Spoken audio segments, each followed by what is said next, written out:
See, if core competencies tell you what kind of questions you can ask, NLP will help you devise and design those questions in the flavor that client understands, in the flavor that client experiences their life as it is, because maybe they don't know core competencies, but you can reach out to them in their way of living their life. That's what it does.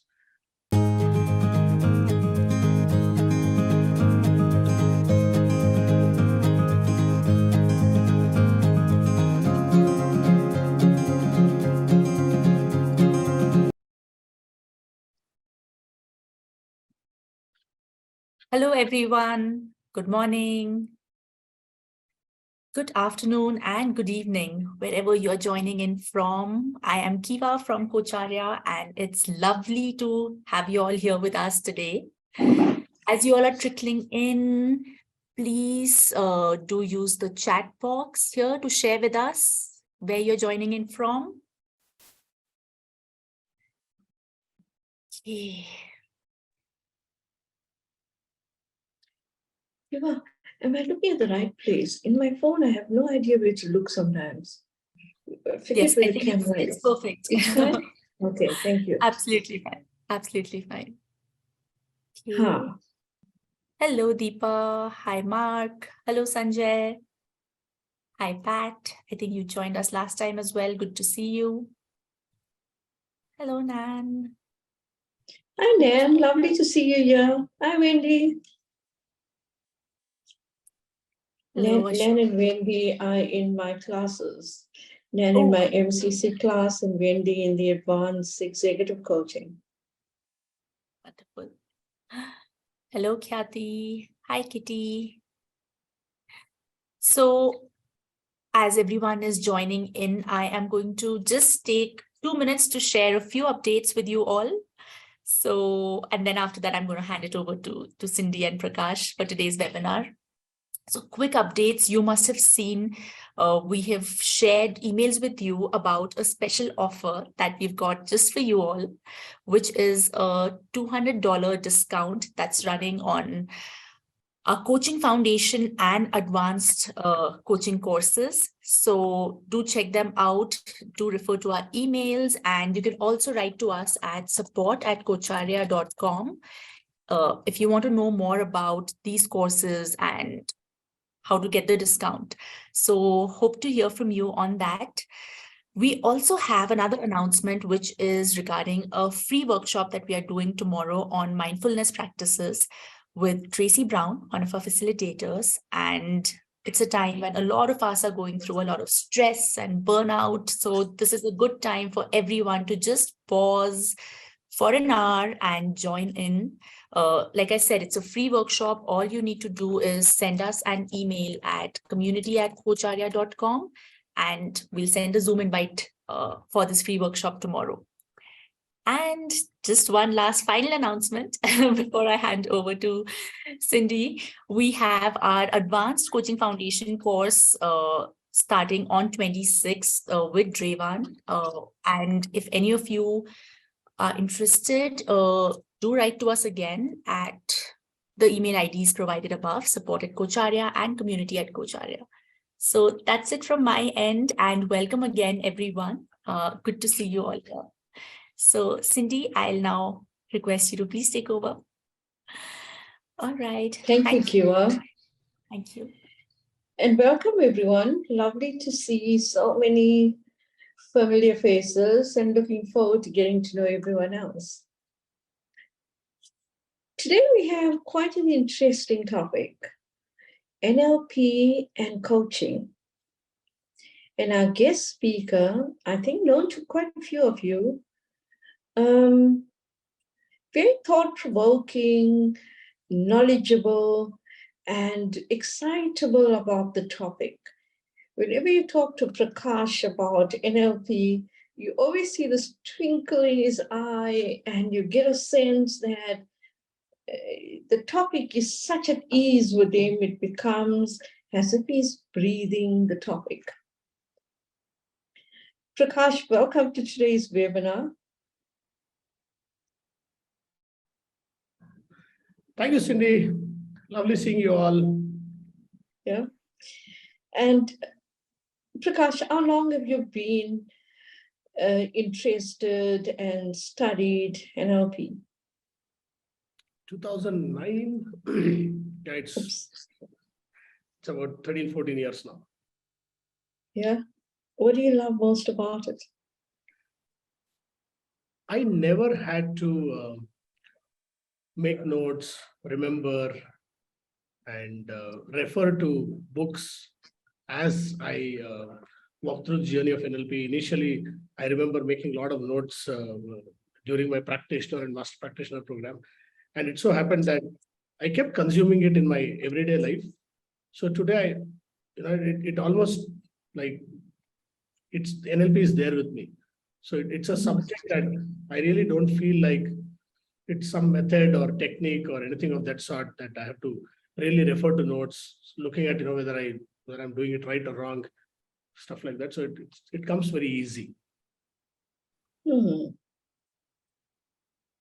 And to those of you that may not know this, Prakash recently became an MCC, and some of this ease, presence, and trust that he's talking about, I just added in some of my words there.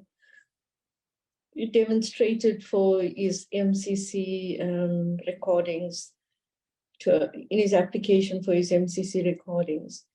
He coaches with such ease, and such presence. You will see that yourself in today's webinar. The topic is quite large, but for today's webinar, we're going to keep it narrowed down and put a spotlight on some tools and techniques. Prakash will engage you in some. And I think most importantly, type your questions, comments on the chat box. I'll keep an eye on that, and we'll also filter that and take some of your questions.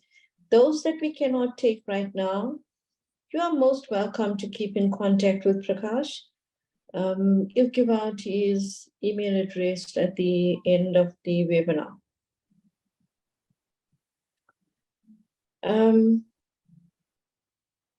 Prakash, to start off with, I have a question for you. Mhm. Why NLP and coaching? Why should I choose NLP? Okay. To be honest, Cindy, the core competencies that we have as part of ICF, and at least I don't have experience of other institutes, but the way we get trained in Kocharya, the way we train our coaches in Kocharya, the core competencies itself is fantastic. I mean, if someone really follows the book, you just go by the rules, everything falls in place. So the question is, why NLP? It just adds that extra magic to it. You can notice finer details as to what your client is talking to you.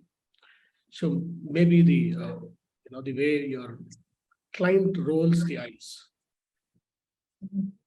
Yeah.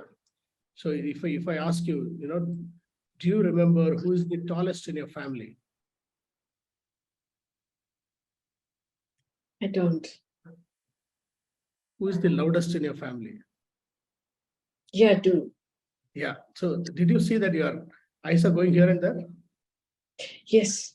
Yeah. I mean, the tallest I had to remember, loudest. Yeah. Yeah. I know what you're saying. Did Yeah. you see? Okay, for all of you on the webinar, did you see Cindy doing No the experiments on me. tallest and she looks left? So your visual recall is here. So if my client is speaking and looking left up, I know my client is referring to something from the past. So I can place my question there.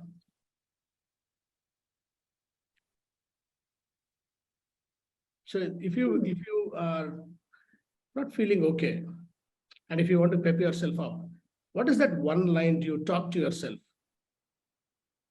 Say to yourself now.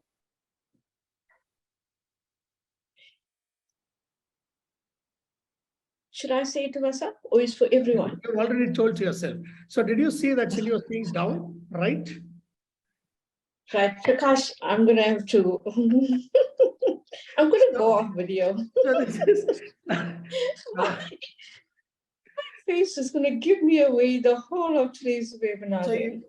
as you are speaking with your client, and if somebody is looking down, either your client is feeling something, Yeah. or your client is talking something to themselves. It's called internal dialogue or feeling. So this is where it is. And this is for 99% of the people. There are some ambidextrous or left-handed people.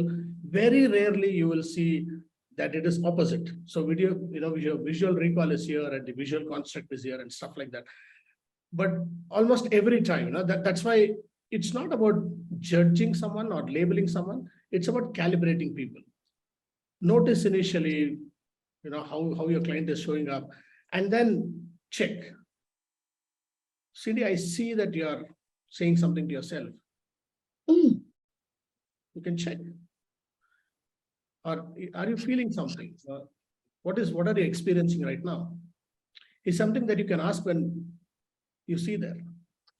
So these are minute things that you can notice. So what does NLP do is, it's like running your own super specialty lab, which has got X-ray, MRI, blood reports, all of that. So it's a diagnostic tool within coaching, because your core competencies will do all the job for you. You don't have to go beyond that.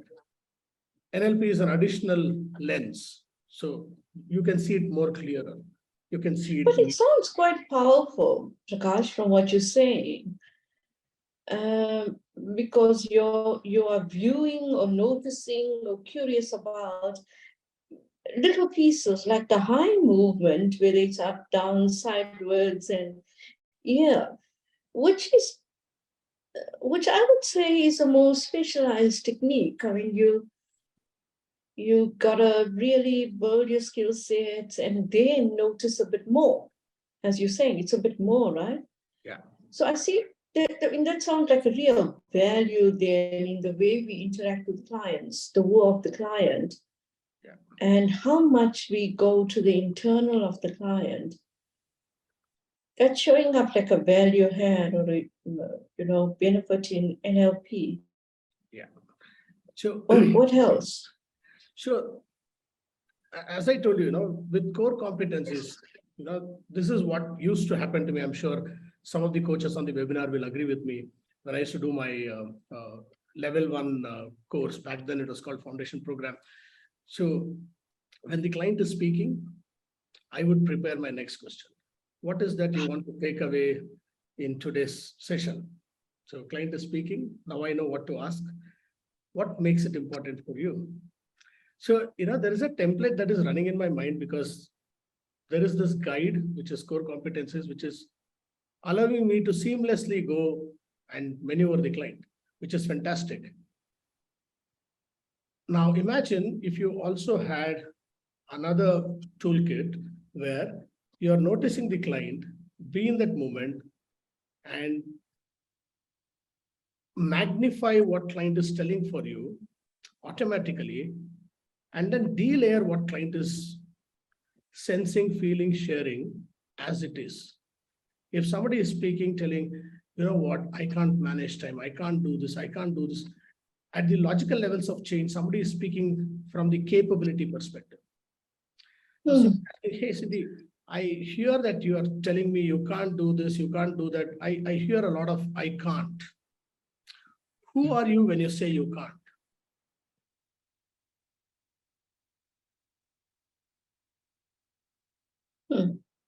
So from a logical level, you're moving the client up in the pyramid from capabilities to identity. Because logical levels have got environment, behavior, and capabilities at the bottom of the pyramid, which is visible. That's what we try to change. It's like, from tomorrow I'll get up at 5 o'clock in the morning. From tomorrow I will do this. From tomorrow I will do that. It's all about doing. So your environment, your behaviors, and your capabilities are at the doing level. Your values, purpose, and identity are at the being level. Unless the being changes, the doing doesn't change. So it's like, I don't like my office, I hate when, people walk around me. I can't stand my boss. It's all about environment.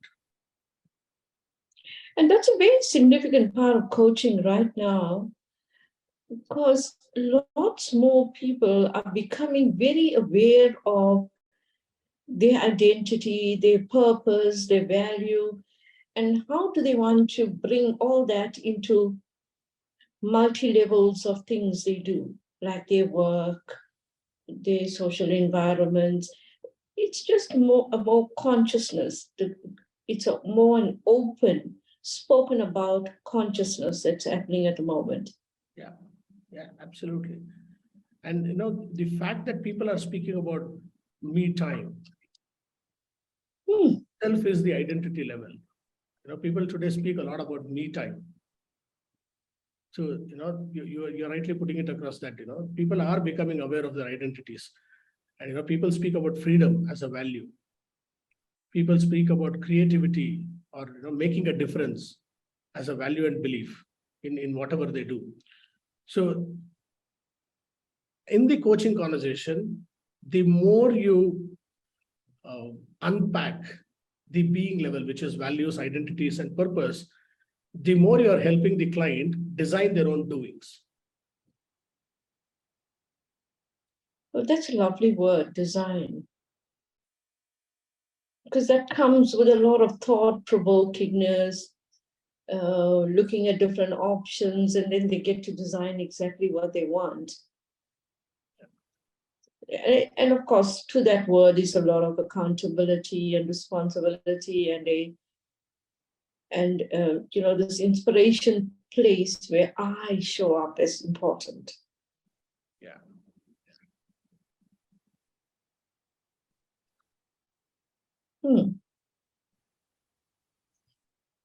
I have a sense you have some tools and techniques to share with us. So, okay, please go ahead. So for people who already know a little bit of NLP and people are curious about NLP, neuro-linguistic programming is the process of unpacking the unconscious. Neuro is how you think, and linguistic is the language that you speak, or rather, representation of your experience, and programming is the patterns that we have. Yeah. Now, NLP has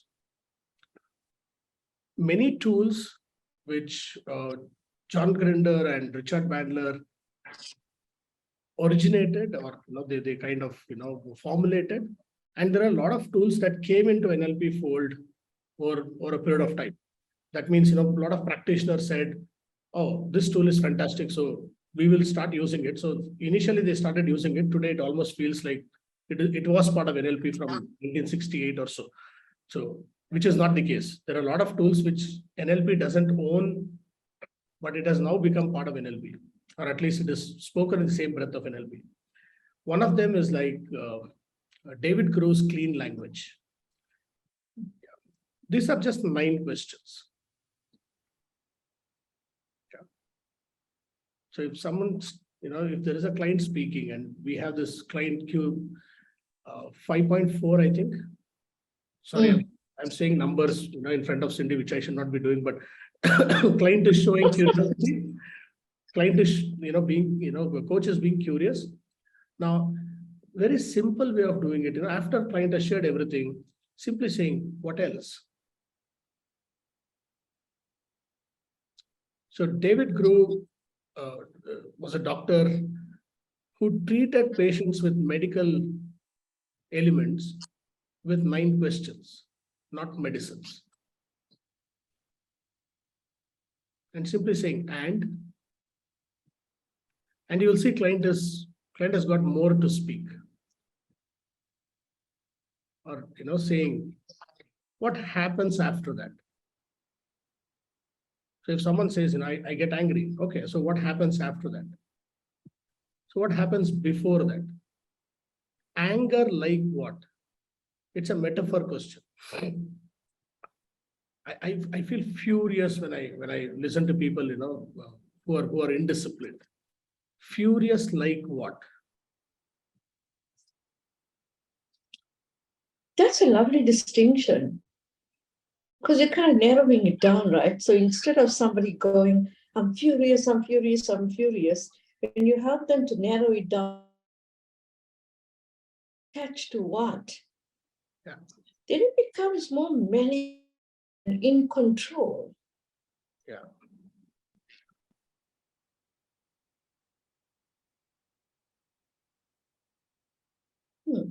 Powerful. I love that. Yeah.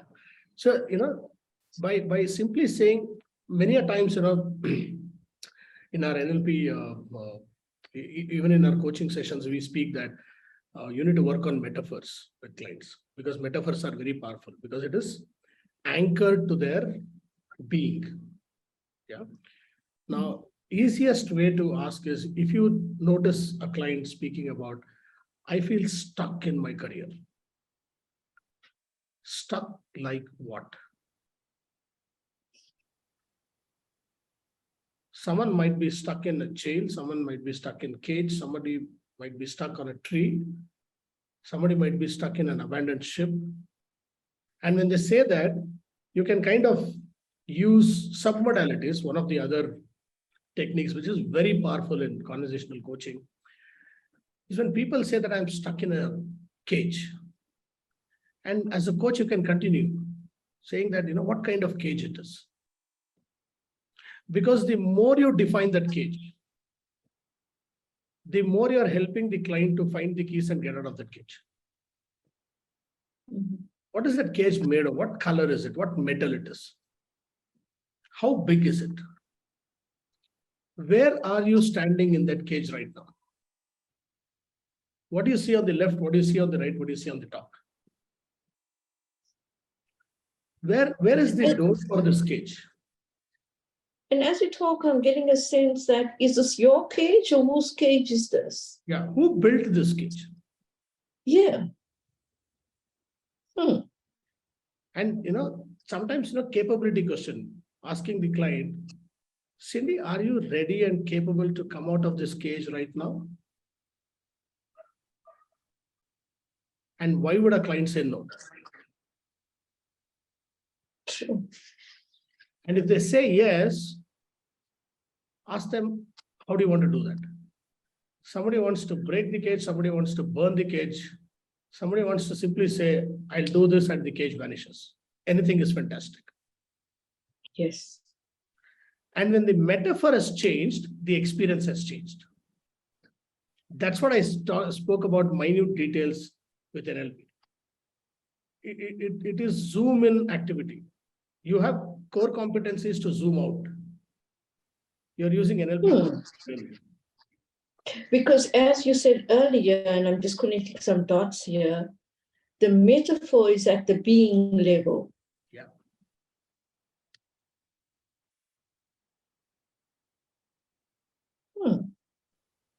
So one of the other techniques of NLP is also visual imagery, or visualization. I'm sure many of you would have seen this in YouTube, or heard that sports people use that, because visualization is future pacing, or sometimes you go back to the past and change something in the past. A lot of times it is used for future pacing in a way that somebody has got let's say you have a client who is a little scared of stage, public speaking. It's a normal thing that we get clients for. And this person is telling, I need to have more confidence. So you're working with that person. And visualization as a technique is so powerful. Imagine somebody has got a public speaking, or some presentation that has to be done on 10th of March. Future pace that person to 10th of March. We have this technique called pacing the current experience. As you're listening to my voice and paying attention to your breathing, you're feeling more relaxed and relaxed and relaxed. Feel the sound of the AC, feel the sound of all the external noises. Bring that person to the current, and then help that person transport to 10th of March And then get into submodalities telling, how is the stage looking? How many people are there? Who do you see in the front row? Where do you see the speakers? Which laptop are you using? Get into as many details as possible.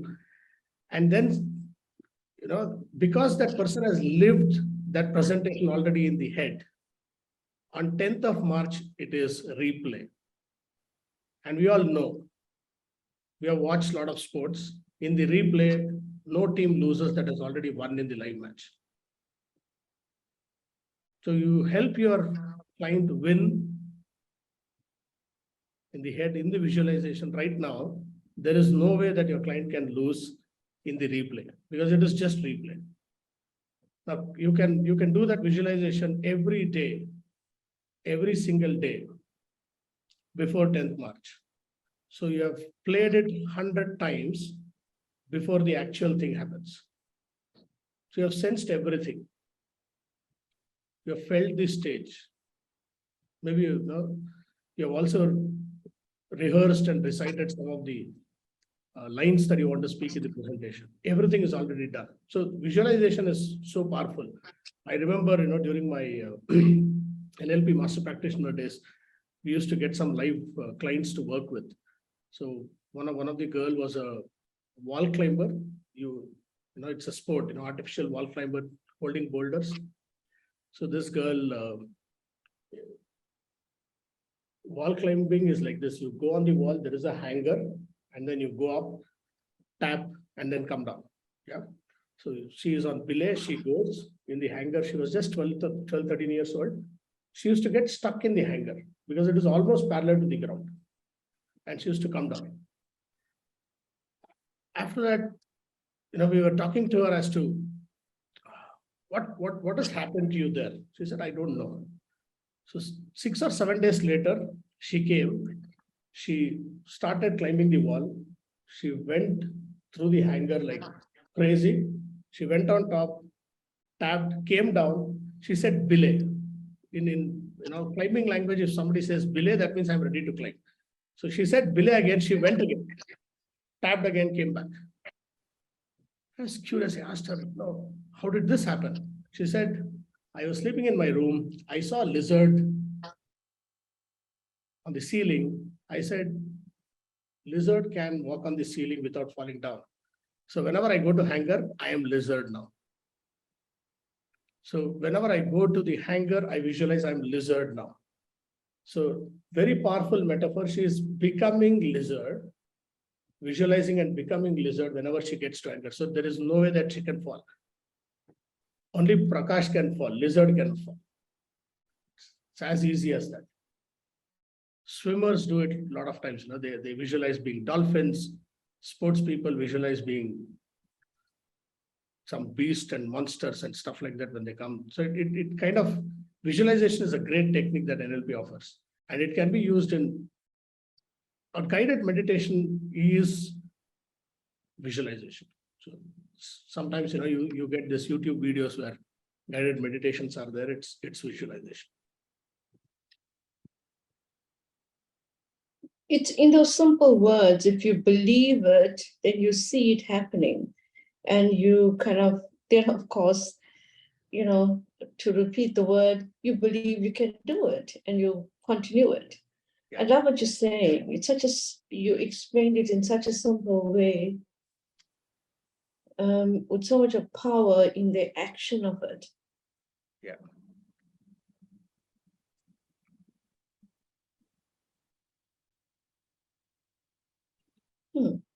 Yeah. So another thing, Cindy, is that it is the difference that makes the difference. In coaching, it's not about the content of what the client is telling. It's about how they are saying it. And it is the minute difference. Sometimes we say, one of the core competencies is noticing about the energy shift and tone difference and all of that. And it need not be very drastic, very minute differences. I still remember, I don't know if I have the link, I'll definitely share it with Kiva, and Kiva can share it with all the participants here. Andre Agassi goes on YouTube after he retires, how he used to play one opponent, and every time he wins. Every time the opponent used to come very close to winning Andre Agassi, and Andre Agassi used to almost every time win. Yeah, it was Boris Becker. Thanks, Venkatath. And the reason is Boris Becker used to make this grub before he plays the shot. And if he does that, he knows what he is doing. He used to just notice the sound. And every time he makes the sound, he used to guess what Boris Becker is doing. And he revealed it after he got retired. So it's so lovely to see how sports people use noticing small little things with their opponents and win over them. That's the edge that you've got. Otherwise, tennis as a game has got a lot of techniques. Your forehand, your backhand, you can do a lot of things. But then there is a professional player who is paying attention to small cues that the opponent is giving. So it's the difference that makes the difference, noticing very small little things from the client.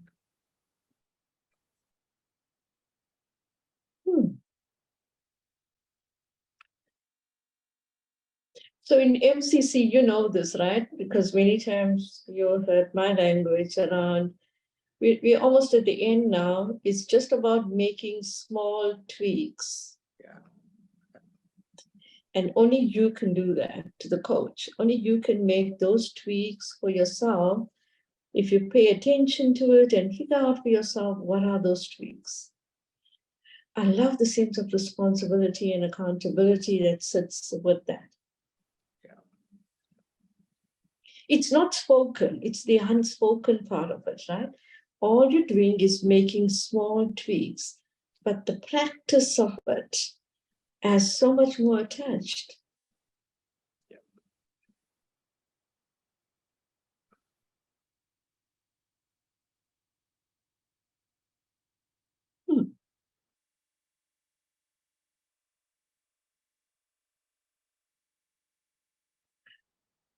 Maybe just we check in with our participants. Do you have any questions or anything that you'd like Prakash to explain more on? Any comments you want to make? Also, feel free to just load it into the chat. I see that there are a few questions. Kiva, is it okay if I take the Q&A now? Yes, please, Yes. Prakash.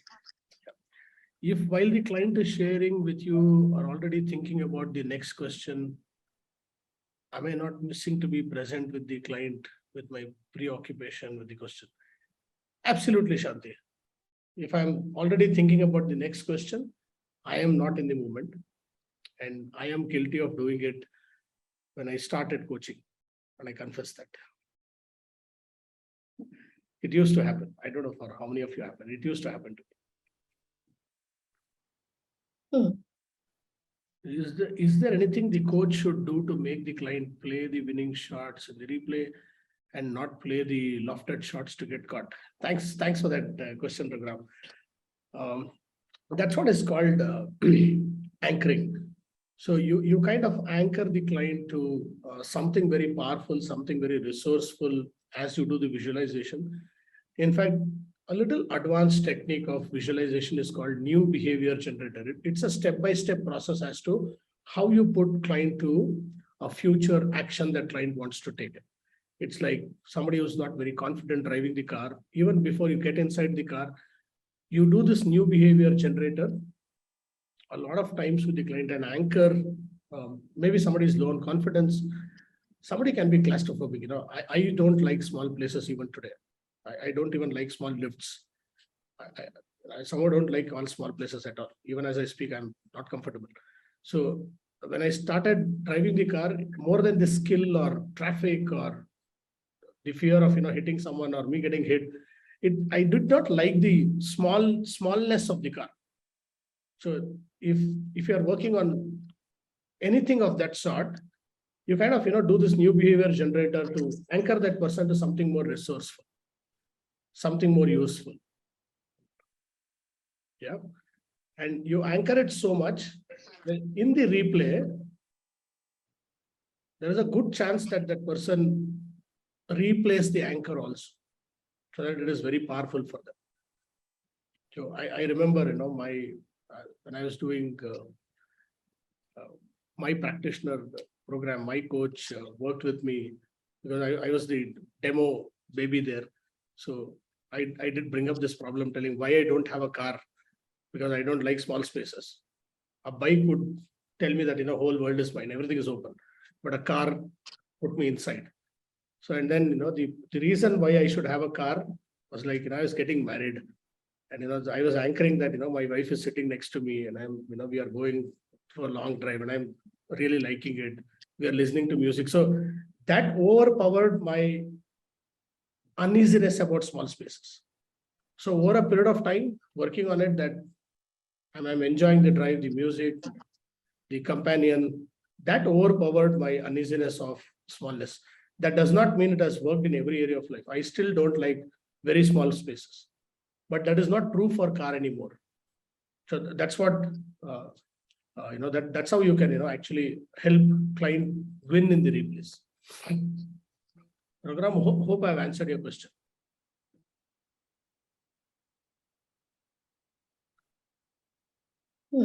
But how do you start believing? Yes, or did I miss anything?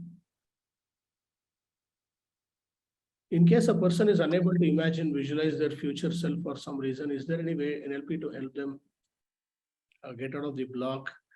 Some people are not very visual in nature. It's quite natural. It's not a block. It's how they operate.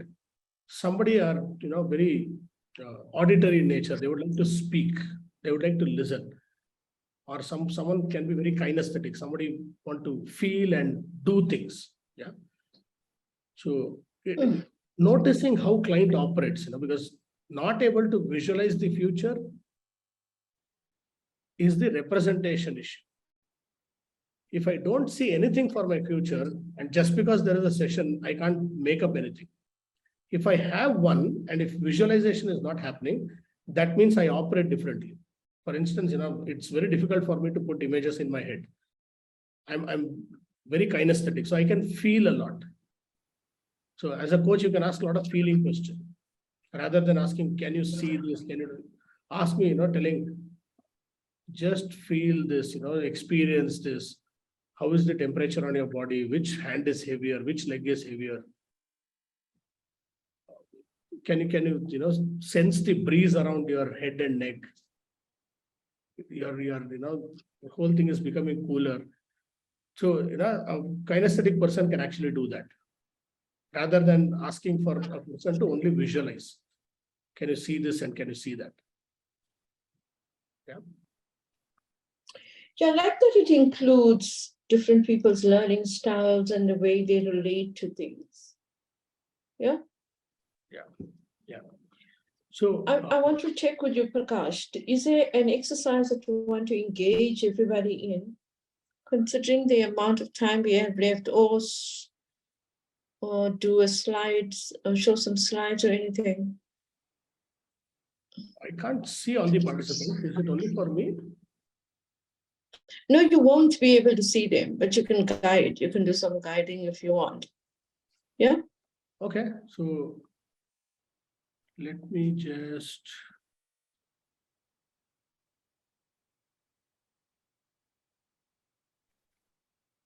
Okay, we'll do a 30 seconds quick activity. Okay, let's go for it. All right. Just look at this picture and just remember what all you can remember. And your 30 seconds starts now.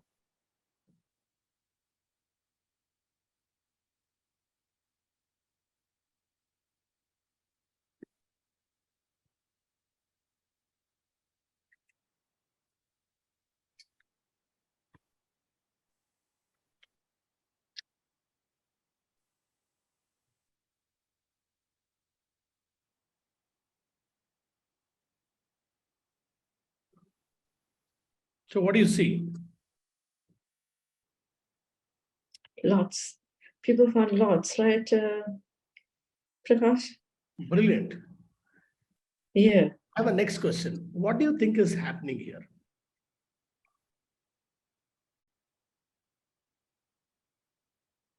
A chaos. Another chaos. Making a movie. It's a film set, theater play, construction, unpacking, film studio, shop clearance. I love that. Getting ready for something to happen. Life. Wow. Dream. Mm. Okay. You cannot see this slide. Oh, Mm. interesting. The kid is seeing the place. Okay. Okay. See it again, and this time keep typing it out as to what you did not see before and what you're seeing now. Just put it on the chat. What you did not notice before and something that you are able to notice now.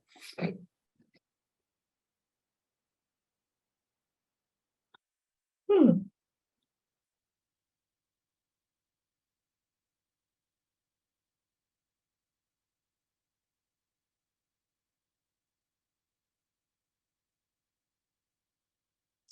Butterfly.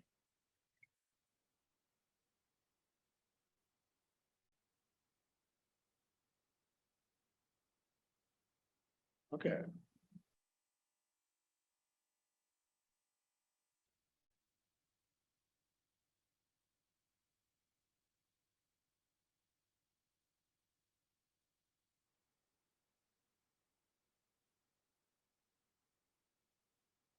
Mm.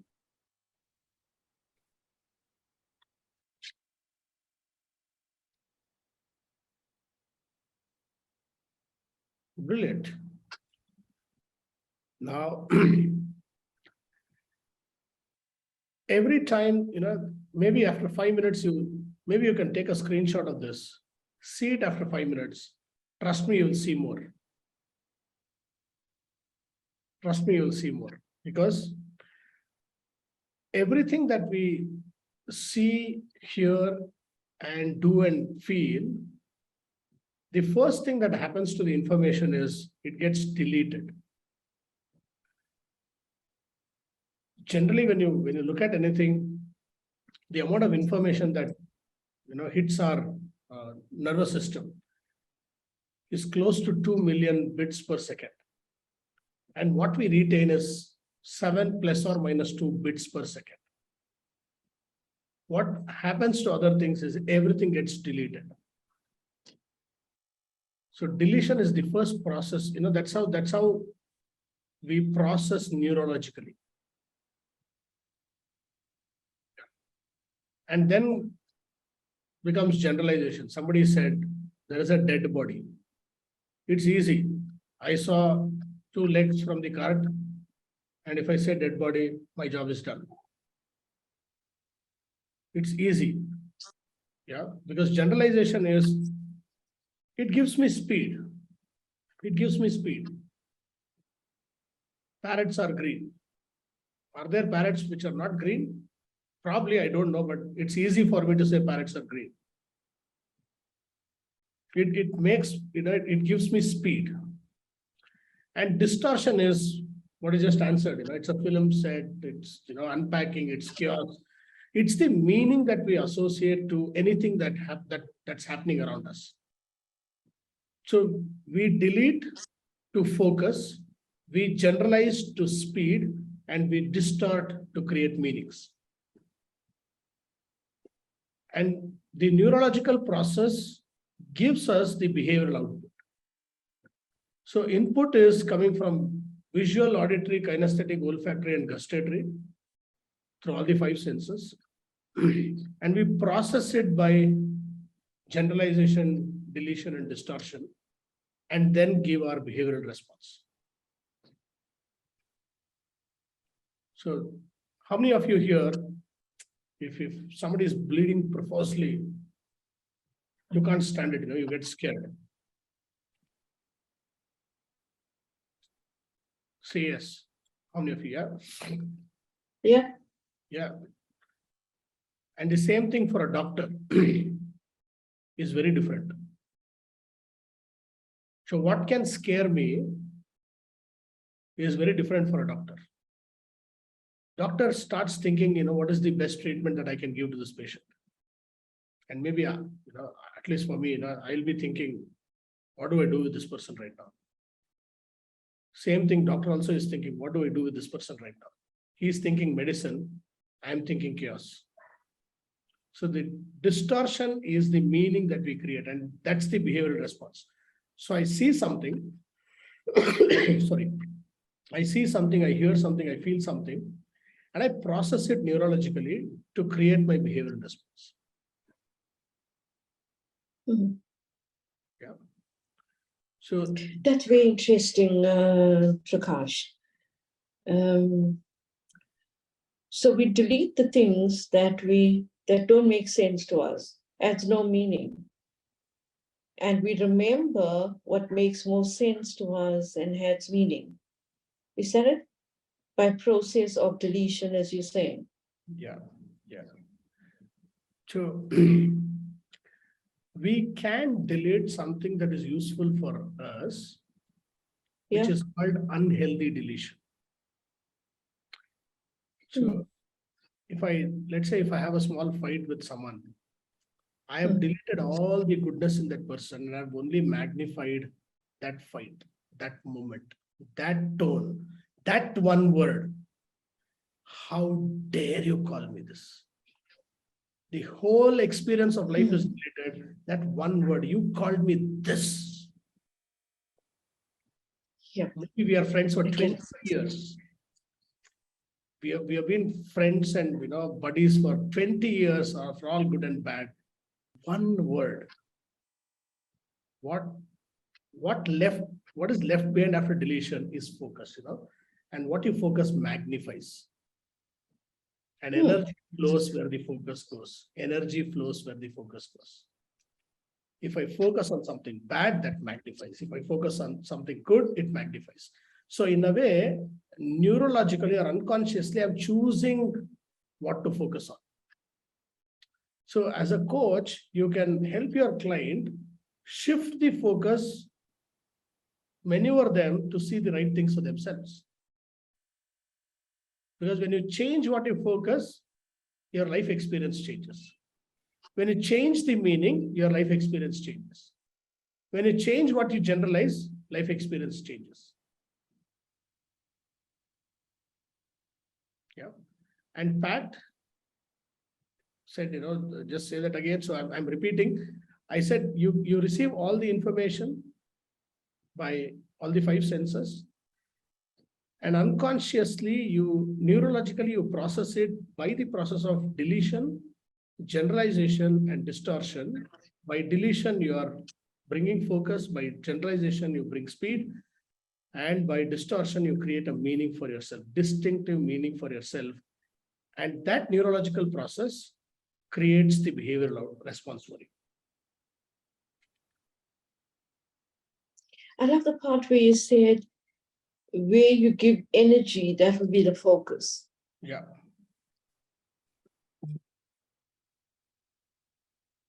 Whether it's a negative or a positive emotion. But if you put all your energy in that, that's all you're going to see.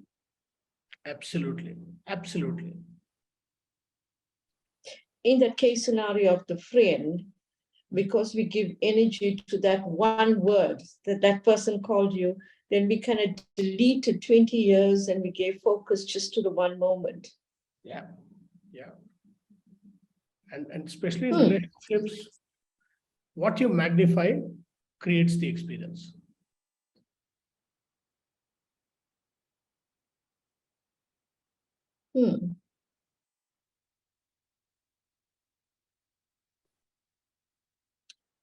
It's very powerful, Prakash, because in coaching, it'll give you the tool on how to ask some questions and how to partner with the client then to see where they would like to put the energy and Yeah. what opportunities now lies there for them.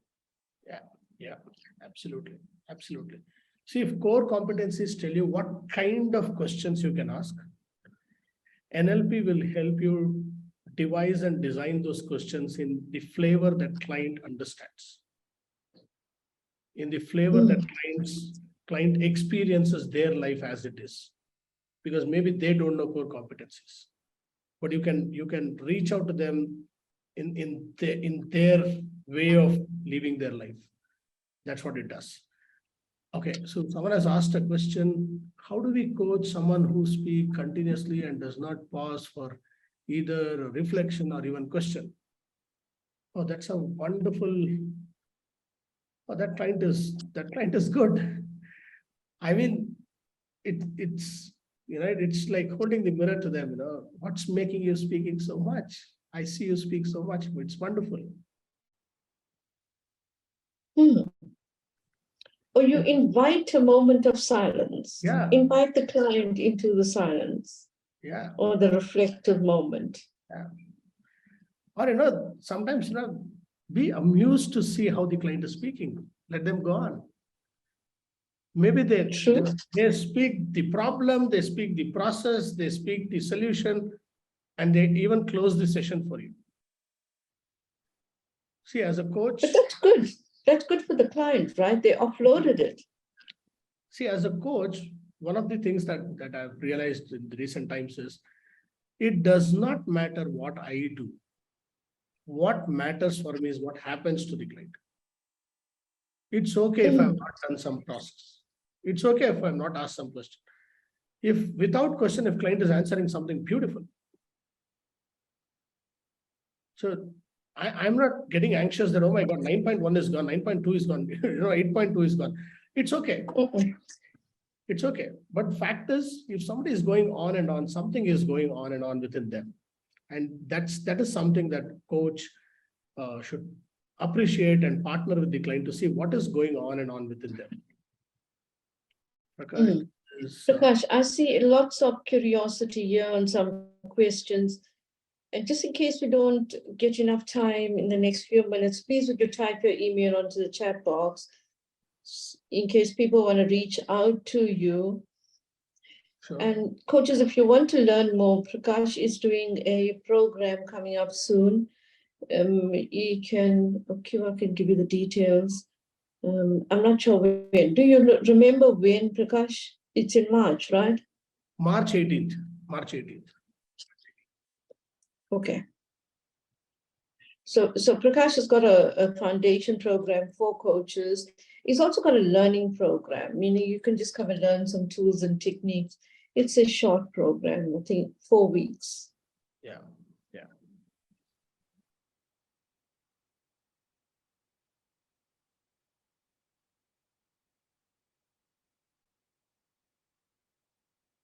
There was a thought sitting with me while you were talking.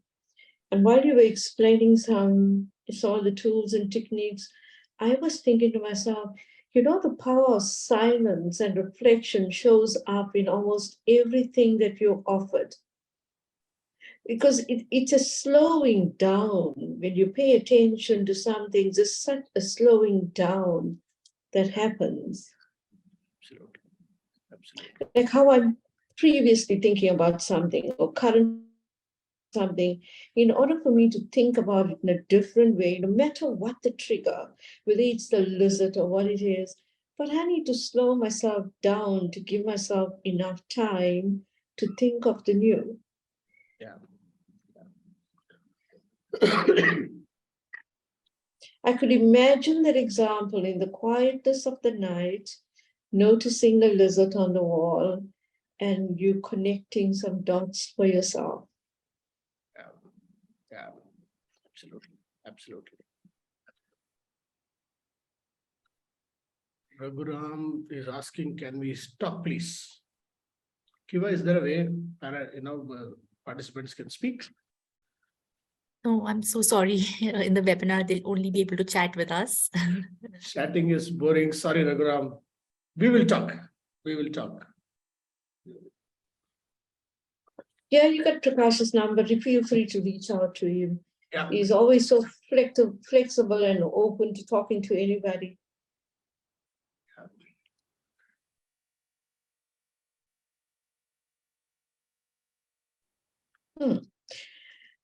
Prakash, in 4 minutes, what more do you want to share?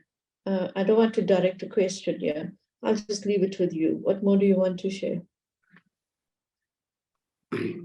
Cindy, for me, 13, 14 years of training and, training and NLP came to me together.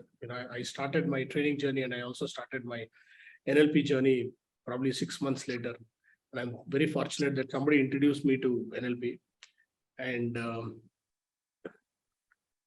last 4 years, I'm also, coaching. What I'm realizing is all that, so-called magic tricks that we used to think in NLP is coming so handy in coaching right now. I can't thank the person who introduced me to NLP back then, because back then there was no agenda. I just joined because somebody called me. I never thought one day I will train people on NLP or certify people on NLP. I never thought. So what started as a friendly gesture because a friend invited me, and practitioner to master practitioner, we went as buddies back to back, 2011, 2013. Then somebody said, Sunite is coming from UK. Why don't you do trainer programs? So back then I was not a consultant. I was not having my own practice, nothing at all. So whatever I did back then is coming so handy now. Only after I got into coaching, I realized the power of NLP. Otherwise, for me, it was pure science that I could train people, certify people on. I never knew that it is so powerful in the space of coaching. So, yeah. Yeah, you're quite evolved. I come to know about quite a lot about you in the last year or so. You're very evolved in the way you take a subject matter, own it, and able to pass it along. The transfer of what you know to others.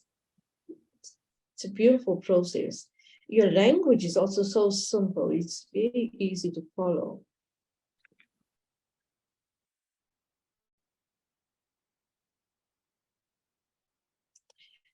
Coaches, we have participants, we have reached the end of our time. I hope the session was of value for you.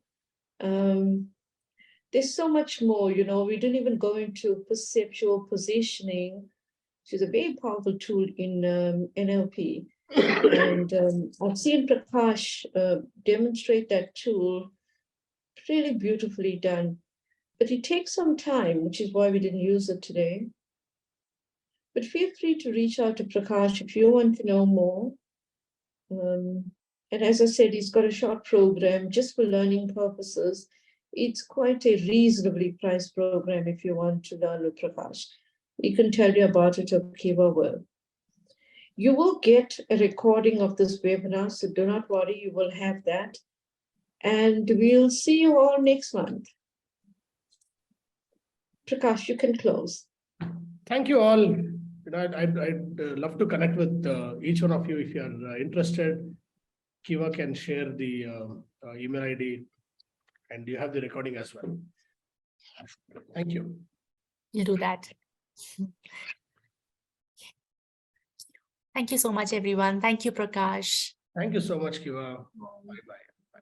Have a lovely evening. Take care, everyone.